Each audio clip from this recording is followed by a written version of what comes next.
गणनाथ भगवान की जय। विश्व वंदनीय भगवान महावीर स्वामी की जय। परम गुरु परम पिता परमात्मा एकाचारण श्री सिमंदर स्वामी भगवान की जय। 20वीं सदी के प्रथमाचार्य मुनिकुल पितामह धर्म साम्राज्य नायक चारित्र चक्रवर्ती आचार्य भगवंत श्री शांति सागर जी मुनिराज की जय। रत्नत्रय धारी तपोधन श्रेष्ठ परम श्रद्धेय परम पूजनीय मम शिक्षा दीक्षा गुरु गणनीय हरिका श्री सौम्यनंदिनी माता जी की जय। अहिंसा प्रधान श्रीमद जैन धर्म की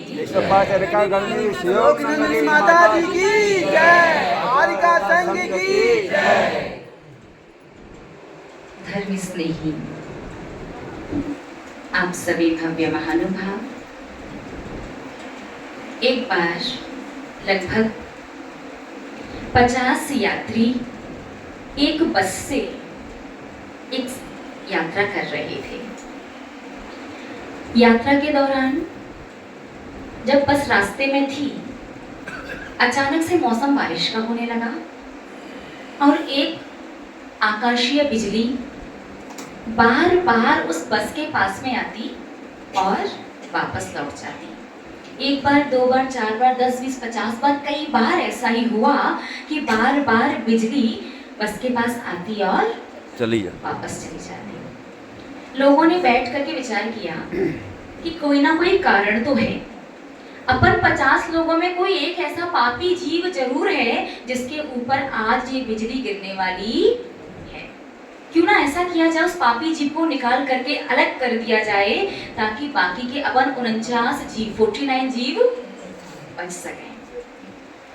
निर्णय लिया गया, बस को रोक दिया गया कि सामने जो पेड़ खड़ा है ना, एक एक करके सभी लोग उस पेड़ के पास जाएंगे और बिजली जिसके भी पाप कर्म के उदय से बस के पास में आ रही है, उस व्यक्ति के ऊपर गिर करके बाकी लोग सुरक्षित हो जाएंगे। एक एक करके 49 लोग उस पेड़ के पास गए, बिजली किसी के ऊपर नहीं गिरी।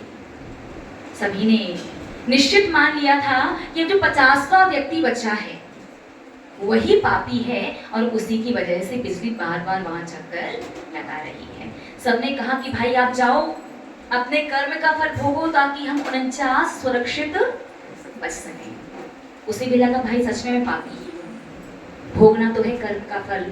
वो जैसे ही उन 49 लोगों से अलग होकर के पेड़ के पास गया, वो बिजली उन 49 के ऊपर गिर गई, वो एक व्यक्ति सुरक्षित बचा। एक के पुण्य से 49 लोग सुरक्षित थे। महानुभाव, कहीं ना कहीं हमारे जैन दर्शन में एक बात आती है, सामूहिक पुण्य और सामूहिक पाप। हमारा जैन धर्म कहता है कि यूं तो प्रत्येक व्यक्ति को धर्मात्मा पुण्यात्मा होना चाहिए। सारे के सारे लोग अगर धर्मात्मा पुण्यात्मा ना भी हो पाए तो कम से कम घर का एक सदस्य तो विशेष पुण्यात्मा होना ही चाहिए, जिसके पुण्य से वो पूरा की पूरा घर सुरक्षित रह सके। महानुभाव, कोई भी सामूहिक पाप, जैसे कहीं पर भगवान जिनेंद्र देव का उपहास उड़ाया जा रहा है, मजाक किया जा रहा है, आप वहां खड़े हैं शांति से, आप उन्हें कोई उत्तर नहीं दे रहे, यद्यपि आप उनके मजाक में शामिल नहीं हैं, हमें हाँ नहीं मिला रहे, लेकिन आप उन्हें उत्तर भी नहीं दे रहे, वहां शांति से खड़े हैं। उस पाप का फल आपको मिलेगा कि नहीं मिलेगा? अनुमोदना का पूरा फल मिलेगा। कहीं जिनवाणी का मजाक बनाया जा रहा है, वहां आप सम्मिलित हैं, आपको फल मिलेगा। कहीं पर कहीं गुरुओं की निंदा की जा रही है, वहां आप उपस्थित हैं, आपको फल मिलेगा। धर्म स्नेही महानुभाव, देव शास्त्र गुरु की कहीं भी कोई भी व्यक्ति किसी भी प्रकार से अवज्ञा करे, अवज्ञा करे, अपमान करे तो आपको उसका प्रतिकार करना चाहिए, जवाब देना चाहिए। और अगर आपको लगे कि यहाँ पर मैं जवाब नहीं दे सकता या जवाब देने से बात और ज्यादा बढ़ जाएगी, तो आपको उस स्थान से अलग हो जाना चाहिए, वहां उस निंदा में सम्मिलित नहीं होना चाहिए। अगर आप उस निंदा में सम्मिलित हैं, भले निंदा करो या ना करो, देव शास्त्र गुरु की अभिनय करो या ना करो, लेकिन पाप सबको सामूहिक वाला ही बंधेगा। कई बार देखने में आता है कि प्राकृतिक आपदाएं जब आती हैं तब एक साथ इतने सारे लोग मर जाते हैं और उसी आपदा के बीच में कुछ लोग सुरक्षित बच जाते हैं, वो पुण्यात्मा जीव होते हैं। तो और निश्चित रूप से जो एक साथ मरते हैं शायद उनका एक साथ किया गया पाप कर्म उदय में आता है। तो जिस तरह से पाप एक साथ किया जाता है उसी प्रकार से एक शॉर्टकट, एक छोटा सा रास्ता आपको बताएं। एक सामूहिक का पुण्य हम आपको ऐसा बताना चाहते हैं जो पुण्य करने से सिर्फ आप अपने आप को नहीं, अपने पूरे परिवार को प्राकृतिक आपदा के रूप में जो मृत्यु आएगी, चाहे वो भूकंप हो, अकाल हो, सुनामी हो, या फिर कल एक दुर्घटना, दुखद घटना सुनने में आई कि सच में जीवन का कुछ भी भरोसा नहीं है। कुछ देर पहले, कुछ मिनट पहले जो एक साथ हंसी खुशी उस प्लेन में बैठे थे और कितनी देर में 60 सेकंड के अंदर में, लगभग 1-1.5 मिनट के अंदर, 40 सेकंड के अंदर एक भी नहीं बचा। एक व्यक्ति शायद बचा, एक व्यक्ति सिर्फ बचा, बाकी कोई भी नहीं बचा। जीवन का सच में कुछ भी भरोसा नहीं है कि कब किस क्षण क्या हो जाए और क्या जीवन में घटित हो जाए, क्या आपको सहन करना पड़े। तो दो ऐसे बहुत आसान से तरीके हैं, दो एक ऐसी बातें हैं जो आप यदि करते हैं उसका फल सिर्फ आप नहीं, आपका पूरा परिवार उस पुण्य का फल भोग सकता है। तो आप लोग कहें तो वो दो कार्य बता दें या फिर कुछ और सुनाएं? बोलिए ना, बोलिए माता जी। ये पहले बता दीजिए। ठीक है, पहला कार्य, जब भी आप भगवान का अभिषेक देखो तो हमेशा अभिषेक ताली बजाते हुए देखना चाहिए। क्यों? पहली बात, क्योंकि भगवान जिनेंद्र देव की प्रतिमाओं का जब अभिषेक होता है, देवलोग अकृत्रिम चैत्यालयों में भगवान का अभिषेक करते हैं, या सुमेरु पर्वत पर जब भगवान का अभिषेक होता है तब एक साथ 12.5 करोड़ वाद्य यंत्र बजते हैं। कितने? 12.5 करोड़। आप तो 12 भी नहीं बजाते, 12.5 करोड़ तो बहुत दूर की बात है। लेकिन वहीं आप यदि जय जयकार, जय हो जय हो जय हो, जय जयकार की मंद मंद ध्वनि के साथ और ताली बजाते हुए अगर भगवान का अभिषेक देखते हैं तो आपको ताली बजा करके अभिषेक देखने मात्र से आपका फल 1000 गुना बढ़ गया। कितना बढ़ गया? 1000 गुना। पहले आप शांति से खड़े होकर के देख रहे थे तो शायद आपको सामान्य पुण्य का बंद होता, सविकल्प पुण्य का बंद होता। कैसा पुण्य? सविकल्प। सविकल्प का अर्थ है जो मनुष्य है वो सविकल्प ही भक्ति कर पाएगा, क्योंकि सहन शरीर की शक्ति कम है, खड़े खड़े पैरों में दर्द हो सकता है, विकल्प आएगा या नहीं? यदि अभिषेक थोड़ी जगह है क्या, बैठ जाते हैं। कभी कमर में दर्द होने लगता है, भूख प्यास की बाधा होने लगती है, गर्मी सर्दी लगने लगती है, मच्छर वगैरह काटने लगते हैं, विकल्प आता कि नहीं आता? बिल्कुल आता है। वहीं जय हो जय हो जय हो मंद मंद जयकार की ध्वनि से और ताली बजाते हुए अभिषेक देखते हैं तो आपको निर्विकल्प भक्ति वाले पुण्य का बंध होता है, क्योंकि इस प्रकार से अभिषेक की अनुमोदना देव लोग करते हैं और देव लोग भगवान की निर्विकल्प भक्ति करते हैं, क्योंकि उनका शरीर कैसा है? वैक्रियक शरीर है। ना भूख की वेदना, ना प्यास की। जब भी भूख की इच्छा होती है कंठ से अमृत झड़ जाता है। ना पत्नी की टेंशन, ना बच्चों की, ना खाने की, ना बनाने की, ना पचाने की, ना व्यापार पर जाने की, कोई तकलीफ नहीं होती। देव लोग निर्विकल्प भक्ति कर पाते हैं, तो इसलिए सिर्फ जय जयकार की ध्वनि और ताली बजाकर करने मात्र से आपका अभिषेक देखने में, सामान्य रूप से अभिषेक देखने में और इस प्रकार उत्साहित भावों से अभिषेक देखने में कितना फर्क आया? 999 गुना। यानी सामान्य रूप से देख रहे हैं, भावों की विशेष विशुद्धि है और साधु वर्ग को अलग रख दिया जाए। इसमें साधु इन्वॉल्व नहीं करते, साधु भी ताली बजा करके देखें ऐसा सिद्धांत नहीं लगा सकते, क्योंकि यहाँ पर बात देवों को लेकर के हो रही है और देव असंयमी होते हैं और असंयमी का सिद्धांत असंयमी जीव पर ही लगेगा, ग्रस्त पर ही लगेगा, साधु पर देवों का सिद्धांत लागू नहीं होगा। तो आप लोग सविकल्प भक्ति कर पाते हैं, देव लोग निर्विकल्प भक्ति कर पाते हैं, तो ताली बजा करके उत्साहित भावों से जय जयकार की ध्वनि मंद मंद, इतनी जोर से मत बोलना कि अभिषेक करने वाला और मंत्र पढ़ने वाला डिस्टर्ब हो जाए। है ना, मंद मंद ध्वनि से जय हो जय हो जय हो, और आप ताली बजा करके अभिषेक देखते हैं तो 1000 गुना फल में अंतर आ जाता है। मान लीजिए एक बार अभिषेक देखने से, सामान्य भावों से अभिषेक देखने से 1 लाख रुपए आपको मिलते हो, और वहीं जय हो जय हो जय हो की ध्वनि से प्रसन्नता के साथ ताली बजाती हुई अभिषेक देखने मात्र से कार्य वही, समय उतना ही, मेहनत उतनी ही, लेकिन अब मिलेंगे 1 लाख की जगह 10 करोड़। अंतर समझ में आया? काम वही, समय उतना ही, मेहनत उतनी ही, लेकिन कहाँ 1 लाख और कहाँ 10 करोड़। तो आप लोग, तो हमने यही सुना है कि आप लोग बनिया हो और बनिया बनने का काम करते हैं, इन्वेस्टमेंट वही जहाँ प्रॉफिट। सही है ना, लॉस्ट में इन्वेस्ट नहीं करते। अब ताली बजा के अभिषेक देखना ये तो ठीक है, लेकिन अब ये तो बताओ कि ताली बजानी कैसे चाहिए और क्यों? और क्यों कहा जाता है जब भी कोई व्यक्ति किसी प्रश्न का उत्तर देता है या भगवान का अभिषेक देख रहे हो, और एक बात ध्यान रखना कि शांति धारा देखो तब ताली मत बजाने लग जाना, नहीं तो हम इतना कहें और आप इतना करो कि अभिषेक में बजाएंगे तो 1000 गुना, शांति धारा में बजाओ तो 10,000 गुना। तो अभिषेक जब भी देखो तो ताली बजाते हुए, शांति धारा जब भी देखो तो श्रीफल की तरह हाथ जोड़ करके। किसकी तरह? क्यों? हाँ, श्रीफल की तरह क्यों? बेलगछिया वाला से प्रश्न है हमारा। कई बार सुना होगा ना, श्रीफल की तरह हाथ जोड़ो, श्रीफल की तरह हाथ जोड़ो, और कई बार तो जोड़ते भी हैं और कई बार तो ऐसे भी एक हाथ ऐसे भी कर लेते हैं, ऐसे भी हो जाता है। श्रीफल की तरह क्यों? तो फलों में सुपारी की तरह जोड़ोगे चलेगा क्या?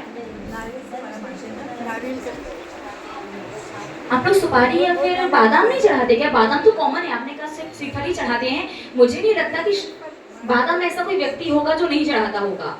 इस सभा में ऐसा कोई व्यक्ति है कि जिसने आज तक भी एक बादाम भगवान को नहीं चढ़ाई? सब चढ़ाते हैं ना। तो बादाम की तरह हाथ जोड़ेंगे तो चलेगा क्या? अच्छा, तो ऐसा करना, छुआरे की तरह जोड़ लेना, वो भी तो चढ़ाते हैं ना। प्रश्न समझ में आया? आज तक कहीं ना कहीं यही चल रहा है।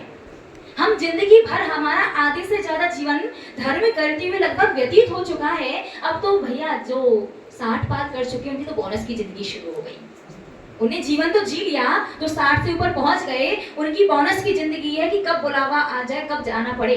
और जो 60 के भी अंदर अंदर हैं, वो चलो उनका जीवन चल रहा है, फिर भी 8 वर्ष से ज्यादा तो जीवन आप व्यतीत लगभग कर चुके हैं। विचार कीजिए, जब भी जीवन में जरा सी प्रतिकूल परिस्थिति आती है, कोई भी संकट, कोई भी समस्या उपस्थित हो जाती है, आप सारा के सारा दोष धर्म को, भगवान को, गुरुओं को और माँ जिनवाणी को लगा देते हो कि अरे माँ जिनवाणी में ऐसा लिखा है, इतना तो पढ़ा था, कुछ नहीं हुआ। और गुरुओं का तो काम ही एक है, उस चीज को बढ़ा चढ़ा करके बताना ताकि लोग उस कार्य के लिए प्रेरित हो। बोलिए ना, क्या सोचते हैं आप लोग? कहीं ना कहीं माइंडसेट होता है ना, होता है कुछ कुछ। और भगवान तो हाथ पर हाथ रखे बैठे, खुद तो मोक्ष चले गए, और जो बता करके गए उससे हमारा कोई काम होता नहीं है। बहुत बार मन में ये प्रश्न आता है। और सबसे बड़ी और सबसे विशेष बात हम आपको बताएं कि आज मंदिर में जो युवाओं की संख्या कम नजर आती है, जो बच्चों की संख्या कम नजर आती है, और बड़े लोगों में भी जो उत्साह पैसे गिनते समय दिखाई देता है, मन भटकता है क्या? एक भी गलती होती है क्या? वो उत्साह भगवान के दर्शन करते समय दिखाई नहीं देता। और अगर आपको लगता है नहीं, आप जिस उत्साह से पैसे गिनते हो, संसार करते हो, खाना खाते हो, चुगली करते हो, व्यापार करते हो, उसी उत्साह से भगवान के दर्शन करने आते हो। तो एक प्रश्न है हमारा आपसे, आप डेली भगवान महावीर स्वामी बेलगछिया वाले स्पेशली उनसे पूछ रहे हैं, जो डेली जिन मंदिर आते हैं, आप डेली भगवान के दर्शन करते हैं, भगवान महावीर स्वामी की प्रतिमा बिल्कुल डायरेक्शन में बिल्कुल सीधी है या हल्की सी तिरछी बैठी है? बताइए किस तरफ तिरछी है? और इस तरफ तिरछी कितनी तिरछी है? करीब 5% एंगल में, करीब 5, आप बोल सकते हैं 5 डिग्री एंगल में करीब बैठे। 5 डिग्री तो बहुत हो जाएगा मेरे को ऐसा लगता। फिर भी एक बार क्लैप कर दीजिए। चलो, कोई एक श्रावक श्रेष्ठी ने तो इतना ध्यान से दर्शन किए थे कि सिर्फ प्रतिमा मात्र के दर्शन देव दर्शन नहीं है, प्रतिमा में प्रतिमा मान के दर्शन, साक्षात अरिहंत के दर्शन ही देव दर्शन है। ये फिर भी सामान्य श्रावक, इतने सारे लोग बैठे थे, सब लोग यही देख रहे थे माता जी की दृष्टि बस हमारे ऊपर नहीं पड़नी चाहिए। 2 मिनट कोई ना कोई एक व्यक्ति आ जाए, आंसर दे और बात आगे बढ़े। आप विचार कीजिए, इतने दिन इतनी बार दर्शन करने, ठीक से ये तक नहीं देखा भगवान बैठे कैसे हैं। और भगवान की नासा दृष्टि जो है वो ठीक नासाग्र भाग पर है या ज्यादा खुली ज्यादा बंद है, ध्यान ही नहीं जाता। हमें तो बचपन से सिखा दिया गया कि ये द्रव्य पकड़ो, मंदिर जाओ, जय जय नाथ परम गुरु होए, ओम जय जय जय, निश्चय निश्चय, सीधे अंदर पहुंच जाओ, द्रव्य चढ़ाओ, हाथ जोड़ो, नमस्कार करो, परिक्रमा लगाओ। और कोई ज्यादा गलती कर रहा हो तो पूरे मंदिर का अधिकार आपके ही पास है रोकने टोकने का। अगर आपने उसे रोका टोका नहीं तो उसकी गलती की वजह से आप नरक जा सकते हो। तो आपको नरक जाना नहीं है। इसलिए वर्षों से जो मंदिर आ रहा है व्यक्ति, उस व्यक्ति को ऐसा लगने लगता है कि एकमात्र मेरा अधिकार, कोई नया व्यक्ति आ तो जाए, वो गलती करके तो दिखाए। जो कई वर्षों से मंदिर आ रहे हैं ना, कभी कभी देखने में आता है कि स्वयं का अभिषेक का कलश छोड़ करके पहले उसे डांटने लगते हैं। बोलिए ना, होता है ना ऐसा? चलिए इस विषय को फिर कभी लेंगे, इस समय लगभग पूर्ण होने वाला है। पहले अपने विषय पर लौट करके आते हैं। आप इस बात को सोच के तब तक कि श्रीफल की तरह क्यों जोड़ना है हाथ, तब तक हम आपके पहले प्रश्न का उत्तर देते हैं कि ताली कैसे बजानी चाहिए। महानुभाव, वैज्ञानिक लोगों का भी मानना है, साइंटिस्टों ने रिसर्च की, रिसर्च में भी आया है और हमारा जिनागम जैन शास्त्र भी कहते हैं कि जो व्यक्ति प्रतिदिन अगर 8 बार भी ताली बजाता है, उस व्यक्ति को हार्ट अटैक आने के चांसेस 80% तक कम हो जाते हैं। कितने परसेंट तक? 80%। इसका ये मतलब है आप तला वाला गरिष्ठ कुछ भी कैसा भी खाने चले जाओ, ये बढ़िया 8 बार ताली ही तो बजाना, कुछ भी कैसा भी खाओ। देखो, खान पान को व्यवस्थित रखना चाहिए, वो अलग बात है, बट एक नॉर्मल हार्ट अटैक जो होता है 8 बार ताली बजाने मात्र से 80% तक चांसेस कम हो सकते हैं। तो वैज्ञानिकों का रिसर्च ये कहता है और हमारा जैनागम भी ये कहता है कि हमारे जो दोनों हाथ होते हैं, दोनों हाथों के बीच का जो ये वाला हिस्सा होता है, यहाँ पर हमारे हृदय के पॉइंट होते हैं। किसके होते हैं? हृदय के पॉइंट होते हैं। हमारे अंगूठे में हमारे मस्तिष्क के पॉइंट होते हैं। अगर आप चाहते हो कि बुढ़ापे तक आप ना सट जाओ, सजाना समझते हैं ना? समझ में आ रहा है। तो आपको अपने मस्तिष्क को हेल्दी रखना बहुत जरूरी है। मस्तिष्क के साथ साथ आंख, नाक, कान और गला, अगर चाहते कि बुढ़ापे तक दांतों से चने चबा सको और आंतों से बाटी पचा सको, खाना है ना बुढ़ापे तक। वैसे आपके बंगाल में क्या फेमस मतलब जो भी हो, तो जो भी आप बुढ़ापे तक अच्छे से अच्छा अपना स्वादिष्ट मनपसंद खा करके बचाना चाहते हो, तो दांतों को, आंतों को, कान को, आंख को, मस्तिष्क को, हृदय को, सभी को स्वस्थ होना बहुत ज्यादा जरूरी है। और इन सारी चीजों के पॉइंट्स हमारे हाथ में होते हैं। तो आप लोग ताली ऐसे बजाते हो, इससे सारे पॉइंट्सों पर बराबर प्रभाव, बराबर प्रेशर नहीं जाता। या कई बार पूरे हाथ से ऐसे बजाते भी हो तो बीच में हिस्सा पोला रखते हो या फिर अंगूठा अलग रखते हो। इसीलिए एक उम्र बाद, आज तो बूढ़े होने की आवश्यकता भी नहीं, बूढ़े होने से पहले लोग, हम नहीं कह रहे, हम नहीं बोले।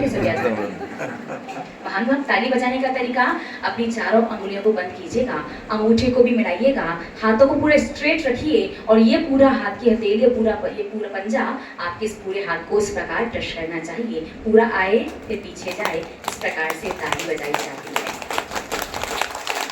अंगूठा अलग नहीं, अंगूठा अलग होगा जल्दी से हट जाओगे, इसे नहीं कहना। अंगूठा पास में रखो और बहुत ज्यादा प्रेशर, बहुत ज्यादा कस के, बहुत ज्यादा प्रेशर नहीं डालना है, हल्का हल्का आराम आराम से पूरा हाथ ऐसे लाइए, फिर ले जाइए, इस प्रकार से बजाइए।